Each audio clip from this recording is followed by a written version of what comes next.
Guys, mwaramutse neza, amahoro y'Imana nabane namwe. Tugiye kuganira ku ngingo ivuga ngo mbese iyo bakuvuze ubyitwaramo ute? Aho nawe ntubarusha kuvuga kugira ngo bereke ko barusha imbaraga ku rurimi cyangwa se mbega tubwire muri make ubyitwaramo ute?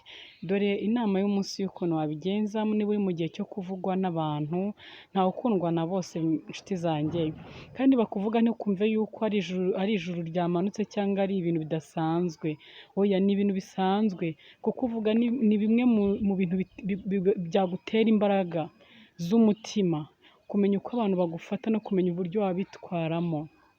Numva niba bakuvuze rero wibereka ko wamenye ko bakuvuze, bifate nk'ibidahari, kuko iyo umuntu akuvuze biguha ubugize amahirwe yo kumenya uwo ubana nawe uko ameze.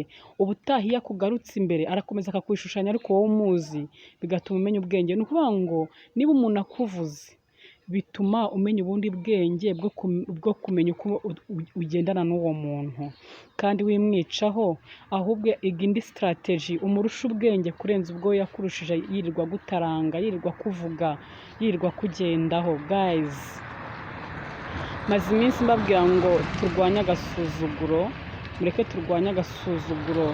Umuntu nakuvuga ntukajye mu byo guhangana nawe, tuza usenge Imana, inyuma igihe kizamubwira. Mugire umunsi mwiza, ndabakunda. Bye bye, ciao, comment, share and like.